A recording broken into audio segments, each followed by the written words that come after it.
Hi, I'm Dr. Bob Grakowski, creator of the Better Brain Blueprint. Welcome to another edition of Master Mindset. We have a special edition today because it has to do with our future generations. And I've chosen Heather Caplinger, our guest for today, because of not only what she did before she had children. She has an 18-month-old right now, Calvin, and as you can probably see, she's due in the next couple weeks.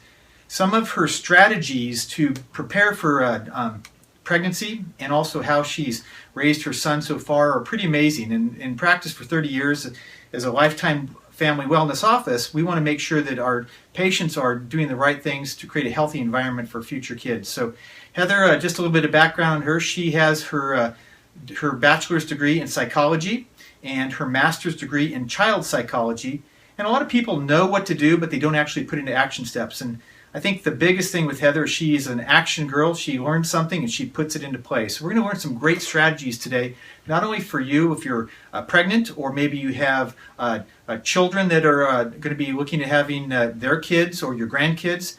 This is a great strategy to really learn how you can think better, eat better, certain action steps, and how we should be moving our bodies. So thanks for joining me, Heather. Absolutely, my pleasure. So we're going to kind of talk a little bit about, I know that when you were looking at having children, I remember discussing with you, and you already had this mindset that you wanted to create the best environment to detoxify your body. You know, sometimes we aren't as maybe focused on our nutrition or certain things, but you, even before you were looking at having children with your husband Matt, you were having some great strategies. So do you have any things you want to share as far as maybe what you did, certain foods you eliminated, or just your mindset in general?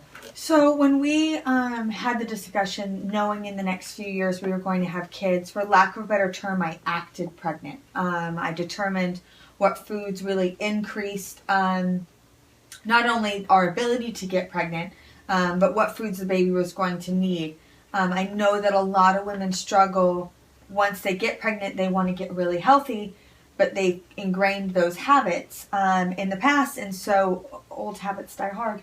And so you can easily slip back into cravings when you're pregnant if it's not something that you prepared for before. So almost 2 years before we decided to have kids, my husband and I completely gave up fast food and soda. We weren't big fast food and sodas drinkers anyways, but we completely cut it out of our diet in January 2010.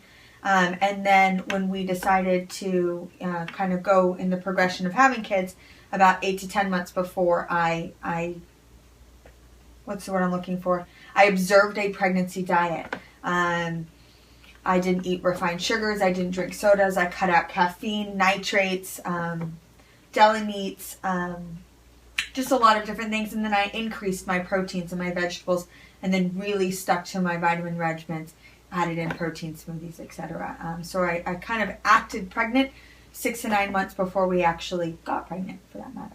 You know what you said, that strategy of acting pregnant, you act as if. That's a powerful strategy because a lot of people wait till after the fact to try and fix a problem rather than really creating a proactive steps. So what was it, a lot of challenges happen when I work with women. They just feel like they can't give up fast food, or they can't give up their sodas, or they're, going through McDonald's. They just feel like they, you must have thought and known something at a deeper level that this is toxic stuff for my body and my baby.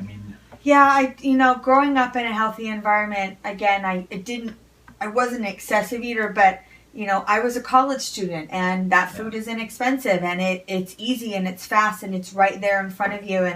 And when I really looked at the small amount of time that you carry a child, it seemed like such a small sacrifice in the amount of time I was on. So I said, if all else fails, and I really still want that stuff, I'm at least going to give it up for my pregnancy. But then the more I started researching it, and the more I thought, well, if I'm not going to feed it to myself, why should I feed it to my baby, and vice versa? It became every day I didn't have it, I craved it less. And now even the idea of eating it, it's almost a visceral response. I don't want to call it an addiction, but I almost treat it like an addict, in which I just avoid it completely because it is easy, it is fast. Some of it does taste good, for lack of a better term. But I never felt good afterwards. So I just decided to treat it kind of like it was something that was no longer in my life, and we just don't even put the temptation in front of us. Well, I know that we'll talk about things as we go through this process of maybe certain foods that you absolutely said I'm no to, that a lot of people don't realize that are not good for the development of the baby. And Absolutely. Our nervous system in a child is the very first system to develop. After about 4 days after conception, you can start to see a little bump forming, and about 2 weeks afterwards starts the development of the brain and the spinal cord. So within literally 4 weeks, our vision and our taste buds, and over the next couple months, so literally sometimes before a woman knows she's even pregnant, the baby's already developing. So it's important to obviously... Which is part of the reason why we acted pregnant. Exactly. So since we're talking a little bit on the nutrition, the eating aspect, obviously you have the mindset, having the knowledge that you do, but putting into action is powerful. But the mindset of eating, I know that there's a big controversy about different types of foods, preservatives, gluten, GMO foods. So what's your opinion? Why would you want to avoid, say, genetically modified foods? So the way that I looked at it is women have been having babies for millions, hundreds of thousands of years, and I tried to look at it in my own nutrition as the least touched items. Genetically modified foods, I have done a lot of research myself, and I know that there's a lot of opinions in either direction, and people, believe what they want to believe. But for me, when I looked down to it, there was too much interference before the food actually became a food, in my opinion. And they just haven't been around long enough for people to really understand the processional effect that's going to happen. And it's such a little, it's a little baby and it's got a fighting chance. And I just didn't want to add more interference into the process that they're already going through. I mean, it's an exhausting process if you obviously know a lot about the development of babies, and so much is happening every day in such a rapid amount of time. I didn't want anything to slow it down or interfere with it. So the genetically modified foods, the preservatives, I still eat, my crackers or whatever it may be, but they're whole grain, they're flax, they're always, if it comes in a box in our house, it is always organic. And it's always low in sugars and a lot of the additives. So that's just what we kind of stuck with. So what's your opinion with that, with genetically modified foods? Obviously, they are not natural. Yeah. They've been genetically modified. Yeah. A lot of the chemicals that they're finding will cross the blood-brain barrier. And a baby's nervous system, 250,000 cells are made every minute in the developmental process. Yeah. Think about that. And if you've got something that's altering the way that the body is developing, it's going to alter the development. So you can have things that they're showing certain aspects and chemicals can lead to autism and other challenges that the children develop and are actually born with. So if you look at foods that might be the average staple for a person, like milk. Yeah. So do you what do you do as far as, do you drink milk, or did So we are not a milk drinking household. We do have forms of dairy in our house. It is not cow. We choose not to have cow's milk. And when I say dairy, I use that term loosely because dairy is really coming from an animal. So we have almond milks and cashew milks. We're very, because just like anything that's been taken in its whole form and turned into something else, we're very particular about either making it from home or the brands that we choose, because they can have a lot of additives. Again, they all are always organic. And we do actually have goat's milk in our house, but it's local. It's local, and we know the farm, and I get it from a farmer's market, and that's just what we choose.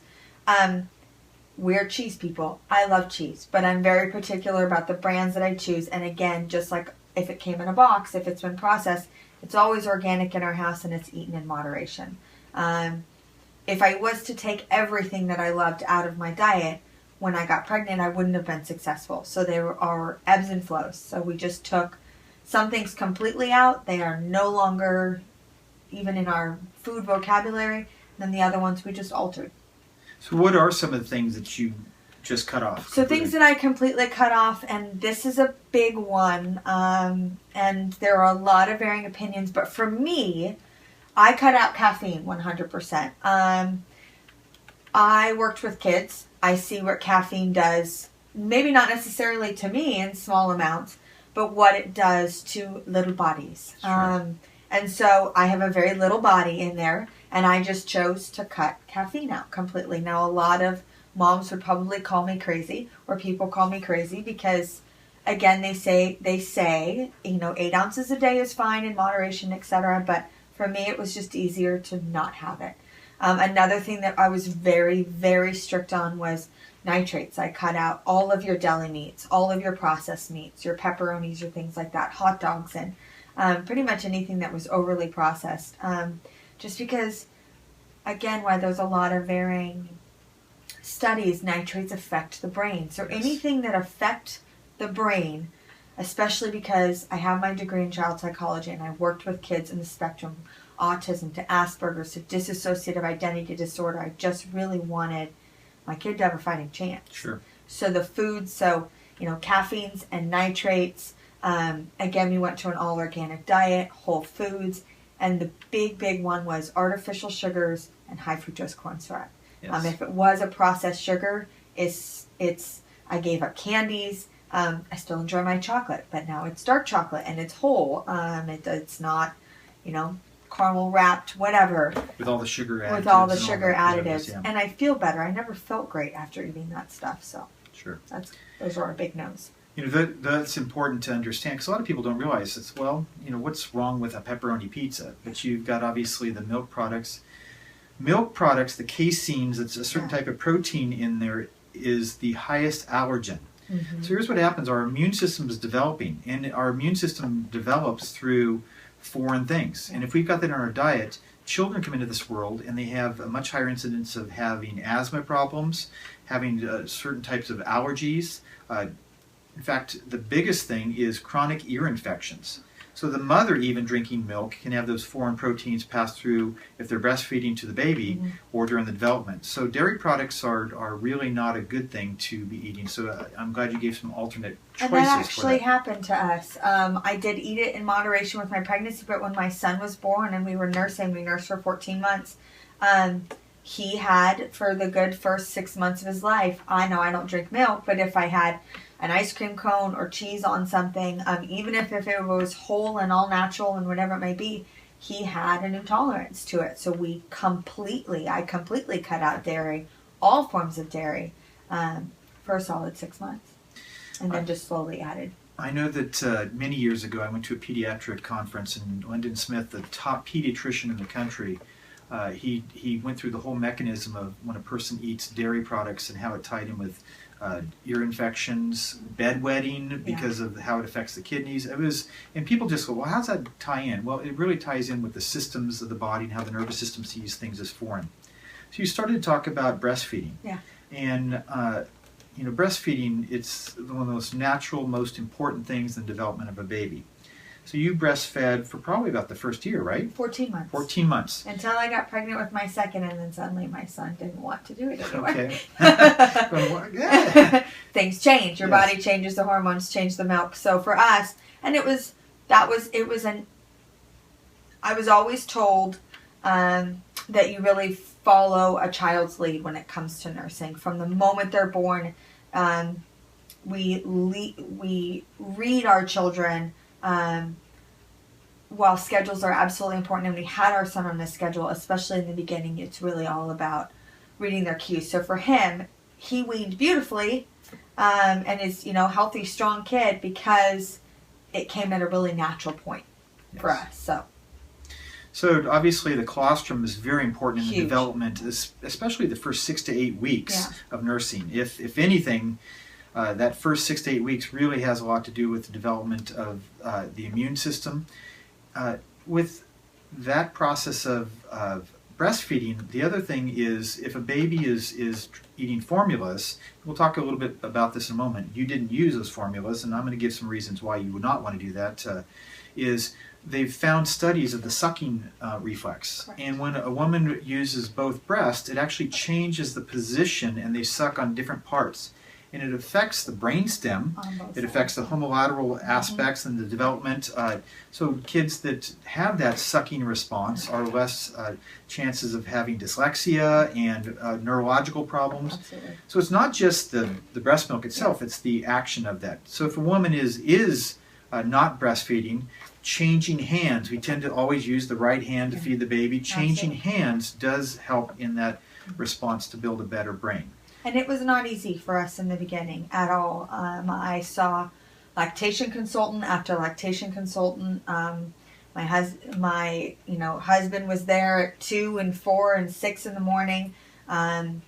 My son dropped almost 1.5 pounds in the first week of his life. They were really worried. They were really pushing formula. And while I would have never done anything to harm him, my instincts just told me that we were going to figure it out. And we took it moment by moment and day by day. And for us, it was what a lot of women don't realize before they get pregnant, and even some once the baby is born, is you don't feel like they're getting enough. That's the number one question I always hear from a lot of new moms who will ask about nursing. How do I know they're getting enough? And they talk about, the number of diapers, etc. But what you probably realize, but not a lot of people realize, is when they're born, their tummies are smaller than a cherry. Yeah. They don't need much. So while it may not feel like you're doing it right, or they're getting enough, or they're fussy or whatever it may be, a lot of the times the fussiness comes from they've been in this wonderful womb environment and now they're out in the world, and not necessarily. So what I try to tell a lot of moms is one day at a time. Every additional day you nurse is that much more that you give to your child. Yes. And if it's 6 days, 6 weeks, 6 months, or 4 years, whatever you choose to do, it's your journey, and you got to go with your gut. Yeah, that's a great. You said a couple strategy in there that are powerful, and one is it wasn't easy. No. Okay, and unfortunately, in today's society, people take the easy route. Yeah. It's really easy to just, feed the baby something that maybe is just not good, or maybe you just are just not really focused on because you're tired. You're exhausted. It's not easy. But I think pre-planning, one thing you've done is you really pre-plan and look to make sure that you have the appropriate foods, and it does take more energy, but in the long run, it's amazing. Your son is a bright young boy. He's happy. He's energetic, and I know that his development of his nervous system from the things you've done is going to pay dividends. Absolutely. You also said that whether it's 1 day or 1 week, or you have to think of that as like a deposit into that baby's health account. Mm-hmm. So every time you make a deposit, anytime you do something that is not proactive, it's taking a withdrawal. Yeah. And so a lot of babies are withdrawn, and that's why we've got diabetes going through the roof. Mm-hmm. It is horrific.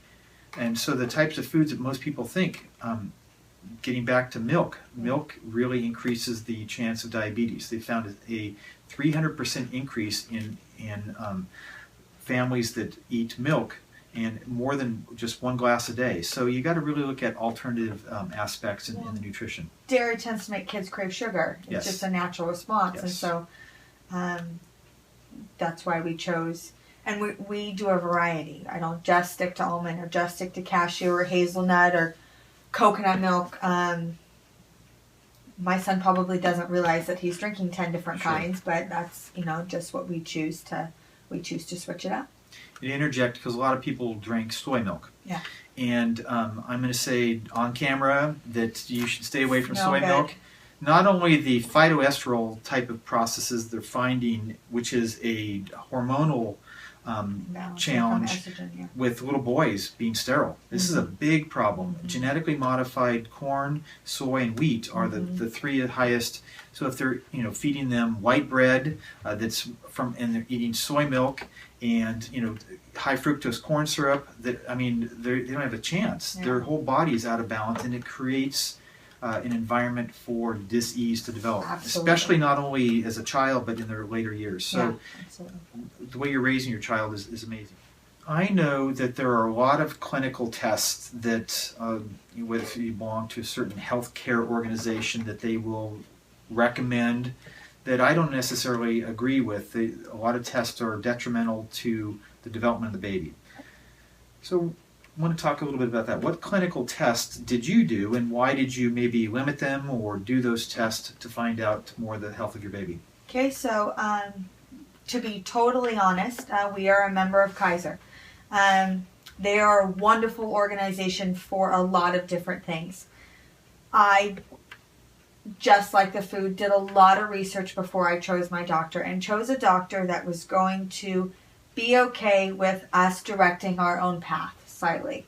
The very first doctor I went to when I found out I was pregnant, I already knew I was pregnant, obviously based on a test, and asked if I could do a blood test instead of a sonogram for confirmation, because they do require one or the other to continue your prenatal care. And that doctor that I saw was very pushy, and I just didn't feel comfortable, and I just kind of stood up and used my voice and said, you know what, I'm going to reschedule this appointment. I'm just not, I want to do a little more research. So the next doctor that I saw, after really asking around, I basically laid it out right in the beginning and said, this is what we want to do. We are limiting our sonograms to one. My son had one sonogram at 20 weeks. Now, I chose to still do that one. Some people choose not to do them at all. One was a selfish reason, because I really did want to find out what I was having. And then the second reason is it's a level 2 sonogram. And they are looking at the development of the spine, the development of the brain. And while at no point did I ever plan on terminating my pregnancy, even if they did find something, it at least helped us be slightly prepared. And it was nice to see, I'm a chiro kid. It was nice to see, the development of that spine and the brain and the hands and the feet. They look at heart chambers and liver chambers and lung. And for me, it just helped prepare me. Sure. If there was a concern, we would at least be prepared for when the child was born. So that was actually the only sonogram that I had my entire pregnancy. They, on average, it's 6 to 8, and that's a low. That's Kaiser's. I know some friends that have had, upwards of 10 and 12, and then they've even gone to independent facilities and had, 4D or whatever. That's their own decision. For me, I did a lot of research, and again, we just always went back to least interference possible. Sure. I had blood tests done, but they were health blood tests. I didn't have genetic testing. I had no amnios, and the only sonogram I had was least invasive as possible. Least invasive as possible. And then towards the tail end of the pregnancy, when they really upped those sonograms, is when I really pushed my doctor, who had been around for a long time, to do more hands-on. We did stethoscope and horn checking of the heartbeat instead of using the sonograms or the radio waves to check. So those sound waves in our whole body works on wave patterns, brain wave patterns, and they really don't know how that affects the development of the baby. And so your whole focus was you want it to be as natural and as non-invasive as possible. Yeah, we err on the side of caution. So because there isn't a lot of research, so while it might not be detrimental, it might be. Sure. And on a lot of those testing, because the medical model is the way to go, for lack of a better term, there really isn't a lot. And for us, we really least interference as possible. I'm just more of a hands-on. Sure. And I have an amazing doctor who completely agrees with me. And we were that way with my delivery as well, as far as being as least invasive as possible. So I know that with your delivery, so we're going to go there next, you didn't do any type of anything. No. It was 41 hours of love that went into that child. I went into labor. I actually stayed at work for 6 hours because I worked at a chiropractic office and was able to get checked on an hourly basis. And what a lot of women do, I have found, is because it's a very nerve-wracking. It's very unknown, and Sure. You're worried about this tiny little baby that they race to the hospital. And for us, I felt like I could be stronger at laboring at home as long as possible without you're at a Sure, weak sure, point. yeah. So you've got a lot of things, Less variables. And they're not trying to hurt you. They just see you're in pain. And so their natural response as a hospital is to offer you something to get you out of pain. I didn't even want the option because I didn't know where my weak point was going to be and whether or not I would quote unquote buckle. So I labored for So no epidurals, nothing. no epidural, no Pitocin, and we'll get to kind of the post-care, I'm sure. But even when my son was physically born, we did what was called Kangaroo Care. He went straight to my chest. We did delayed cutting of the umbilical cord. There was no ointment that was put on his eyes. He didn't, have a hepatitis shot or anything. We spent that hour him nursing and just hanging out, basically. Yes. And so for us, I had a midwife at Kaiser. She was absolutely amazing. I had a team of nurses. My husband and my mom were there. And for us, it was just, 41 hours of labor and 2 hours of pushing, but we were able to do it all natural. And what I would just tell moms, if you're even thinking of going that way, is you're only as strong as the people in your room. Sure. You got to have a good support crew. You do, absolutely. So who was your support crew did you had different therapies? I know that you shared with me that you did yoga and Absolutely. you did some massage therapy with a very qualified massage therapist. You were focused in on your posture and nervous system, so you had chiropractic care. Absolutely. So our formula for that was obviously holistic and making sure that my body was at its optimum because childbirth is a very stressful process. And so I wanted to make sure that I hit the ground running. Sure. And had a strong body if I was going to be able to go natural. So I, at about 9 weeks pregnant, had a really good friend who said, hey, you want to come to prenatal yoga with me? I had never even thought of it actually, but knew that I needed to continue exercising in some way. And what I found was an absolute incredible core of women who had similar principles, which is so important. yes. And while some of them may have chosen to get epidurals, some of them may have ended up in emergency C-sections, we all started at the same point. And we met, every Tuesday, every Thursday. It was an hour of beautiful yoga, completely designed for a pregnant body, about moving the hips and the stretching and then what yoga positions you could use while laboring. Sure. To take the pain and the stress off the body. So I did that. I had an amazing prenatal massage therapist, and then our number one thing was chiropractic. I got adjusted every single week, all the way up until I was about 35 weeks, and then 1 to 2 times a week thereafter, just because it was a lot of stress on the body. I was still working full time, and so it really was my chiropractic and my yoga were top, and then the massage therapy just kind of brought it all together towards the tail end of my pregnancy and made it to where my body was at its optimum. A lot of people just kind of figure, well, it's going to happen. Yeah. But in today's world, there's a lot more stress on us. There's, so much. Obviously with working moms and all the stress of the world is different. It's different than it was 30, 40, 50 years ago. Absolutely. So we have to take that time out and really schedule your priorities to make these changes.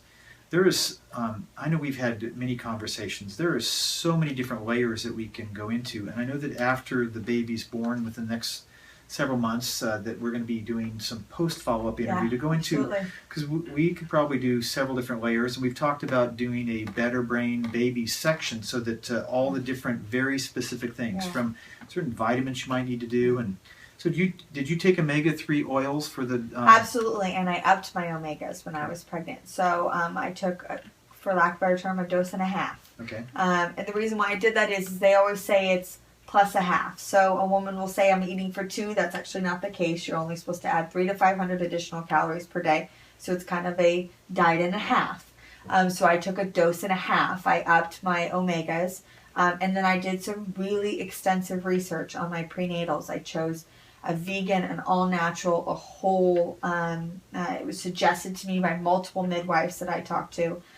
So I made sure that I was actually absorbing those nutrients. So yes, I upped my omegas.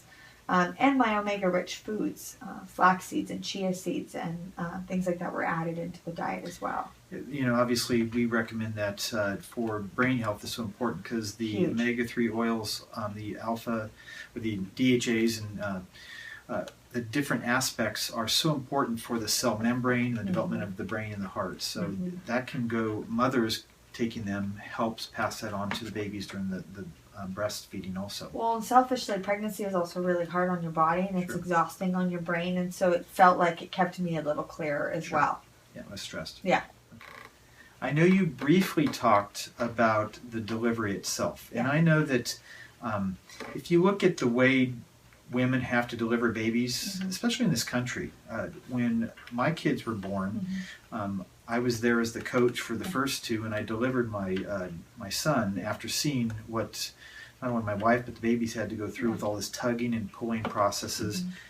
I know that you wanted to have as natural a birth without forceps and without suction cups and C-sections, because when a woman has a C-section, the baby does not go through the birth canal, and the compression of the skull and the compression of the lungs actually expels amniotic fluid. Yeah. So children that are born C-section have a much higher incidence of having allergies and asthma. So I know that in that process of delivery, you're going to be delivering again in a couple weeks. Anything you'll look at doing differently as far as your position, or maybe the Absolutely. So when I was laboring with my son, because it was all so new, even with the massage therapy and the chiropractic, I did have significant back labor, and it had absolutely nothing to do with what was done, and it had to do with the fact that towards the tail end, my son kind of rotated himself and put a lot of pressure on the lower back. But the great thing is because of the posture and the things that I learned, I was able to position myself to relieve that pain. There are some positions now that I've already had that I know work much better than others. Walking was a huge thing, and I would say that I would walk more this time. You're exhausted. But really the main thing is I delivered slightly on my side on an elevated point, and I pushed for 2.5 hours. And this time I plan on delivering squatting. Sure. Gravity works for you. Gravity works for you. And I was exhausted 40 hours into labor and partially on oxygen towards the tail end of that point, which is probably why I didn't get up on a bar or didn't even think of asking.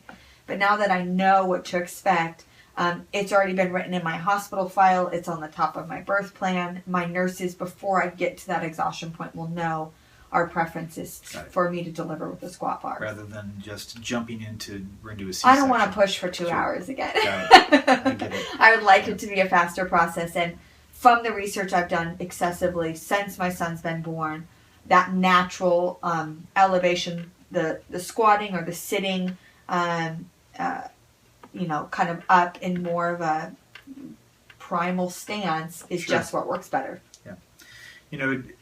We human beings try and recreate everything, try and make things better, but really when you get down to it, using the forces of nature and using things that are natural Gravity. are always a better. I mean, you see these pictures of people in the fields delivering a baby just squatting down. It's like rather than laying on your back, which is easier for the doctor, it's not easier for the mom. Correct. So I'm glad that you're sharing those, because a lot of women don't even think about that. In our conversations, I know that we could go so many layers deep, and we're not going to get into all of that today. I know that we've talked about why should a person vaccinate or not vaccinate. I look at the cocktails of chemicals that they're injecting in a baby's brain, and their blood-brain barriers so susceptible in the first year. So you could cut, if you're going to do that, make sure you do your research and really look at what types of vaccinations and when they might need to be done. The developing immune system is so critical. So I know we're going to have more conversations on the immune system and vaccinations in that first year of life after a baby's born. So in closing here, I know the thing that I get from you is, number one, it's not about you. It's about your baby. Because as you know, a mother's instinct is so critical and so powerful. And when a mom really just takes that and really shifts it into the baby, I've seen women that go through huge transformations after having children. And not only in their own life, but their own, how they feel about everything. Yeah. And they change their way they eat. They change everything. So babies can, well, obviously transform your life for a lot of years. Yeah.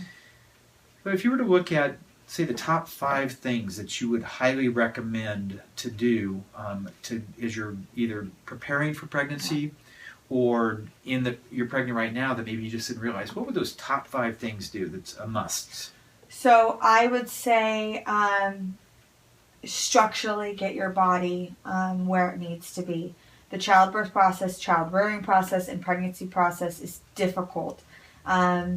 If you make sure your chiropractic massage therapy, I'm not saying you need to go out and lose 100 pounds and, start running marathons, but even if it was just adding 30 minutes of walking a day, if you're not a person who really likes to exercise, if yoga is not available to you, because it's not available to everybody, sure. Making sure that you're keeping movement. So really that structure, making sure that your spine and nervous system, your hips, your body are really where they need to be.